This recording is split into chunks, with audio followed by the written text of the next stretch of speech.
Hello friends, welcome to maths study. आज के इस वीडियो में हम गुणनखंड निकालना सीखेंगे। तो इस वीडियो में हम लोग टोटल 4 प्रश्नों को सॉल्व करेंगे, जो कि हमारा बेसिक लेवल से लेकर के एडवांस लेवल तक का प्रश्न है। तो पहला 2 प्रश्न जो कि बहुत ही सिंपल है और लास्ट का 2 प्रश्न जो कि बहुत ही अच्छे लेवल का है। तो सबसे पहले हम लोग बेसिक प्रश्न को सॉल्व करेंगे और उससे पहले हम लोग कुछ बेसिक बात को यहाँ समझ लेते हैं, ठीक ना। तो चलिए, गुणनखंड का क्या मतलब होता है पहले ये समझ लेते हैं। तो देखिए, गुणनखंड मीन्स होता है, जैसे मान लीजिए 12 को हम अगर गुणनखंड के रूप में लिखना चाहें, छोटा से छोटा टुकड़ा में तोड़ना। गुणनखंड मतलब इसको कितना छोटा से छोटे टुकड़ा में तोड़ के, तो देखिए 12 को लिखा जा सकता है 6 गुणा 2, लेकिन ये छोटा से छोटा रूप नहीं है। तो इसको और क्या लिख सकते हैं, तो इसको लिख सकते हैं 2 गुणा 2, 4 हुआ, और 4 गुणा 3, यानी कि 12 को अब इससे छोटे टुकड़े में नहीं लिखा जा सकता है। मान लीजिए कहीं पर लिखा हुआ है 5x²।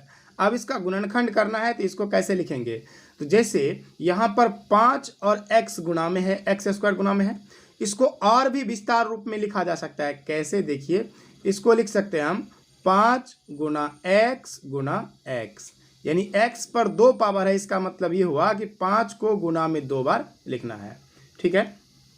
अगर कहीं पर लिखा हुआ है 3 पर पावर 3, मतलब 3 गुणा x पर पावर 3, तो हम इसको इस तरीके से लिख सकते हैं 3 गुणे x को कितना बार गुणा में, 3 बार, ठीक है। तो इसका ही मतलब होता है क्या, गुणनखंड। तो ये बेसिक बातें थी जो आपको समझ आ गया होगा। चलिए अब सवाल को करेंगे।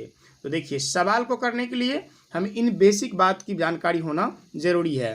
तो 5 को हम क्या लिख सकते हैं, देखिए 5 को लिख सकते हैं 5x को लिख सकते हैं 5 गुणा x प्लस 10 को लिख सकते हैं हम 2 गुणा 5, और इससे आगे हम इनको नहीं लिख सकते हैं, ठीक है।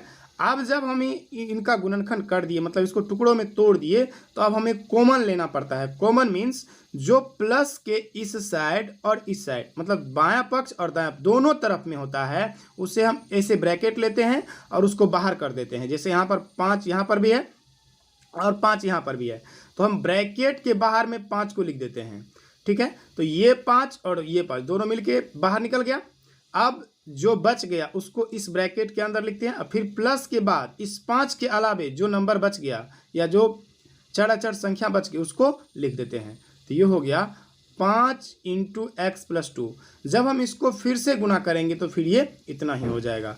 तो ये हमारा यहाँ पर आंसर आ गया, ठीक। चलिए अगला सवाल लेते हैं। अगला सवाल में है 2x पर पावर 5 प्लस 12x पर पावर 2। इसको अगर हम एक्सप्लेन करें, मतलब विस्तार रूप में लिखें, तो इसको लिख सकते हैं 2 गुणा x गुणा x प्लस 12 को लिख सकते हैं 2 गुणा 3, और फिर से गुणा में x गुणा x, ठीक ना। देखिए प्लस के इधर क्या क्या आया है, तो 2 भी आया है और यहाँ पर 2 ठो x भी आया है। इधर भी 1 ठो 2 यहाँ पर मिल रहा हमें और 2 ठो x मिल रहा है। इसका मतलब हमें इन सभी चीज़ों को कॉमन लेना पड़ेगा। सॉरी, 5 बार है यहाँ पर, तो हम इसको 5 बार लिखेंगे।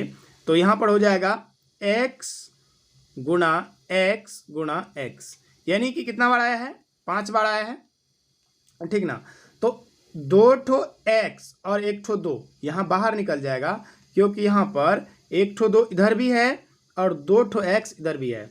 तो इस प्लस के सिंबल के पहले क्या है, देखिए 2 गुणा 5 ठो x, फिर इधर प्लस के सिंबल के इधर क्या है, 2 ठो 2 और गुणा में 3, फिर 2 ठो x। तो ये तीनों चीज़ें ब्रैकेट के बाहर आ गई, ठीक है। तो ये हो गया x पर पावर 2, बच क्या गया, x पर पावर 3, यहाँ 2 गुना में होगा, ठीक है। फिर यहाँ प्लस का सिंबल लगाएंगे, फिर देखिए क्या क्या बच गया, 2 बच गया, 3 बच गया, तो 3 गुना 2 होगा 6, यानी कि इस क्वेश्चन का आंसर हो गया 2x to the power 2 × x to the power 3 + 6। जब हम इसको सॉल्व करेंगे, अगर इसको गुना करेंगे तो फिर से ये इतना ही आएगा, ठीक है। तो आई होप ये चीज़ें आपको समझ में आ गई होंगी, ठीक है। चलिए अब इसको अगला प्रश्न हम लेते हैं और उसे सॉल्व करते हैं। अगला प्रश्न में क्या कहा गया है कि 6a⁴b प्लस 18ab पर पावर 2। देखिए यहाँ पर हम इसको लिख सकते हैं 6 को क्या लिख सकते हैं, 6 को लिख सकते हैं 2 गुना 3, a को लिख सकते हैं 1 स्क्वायर को a गुना a फिर गुना b।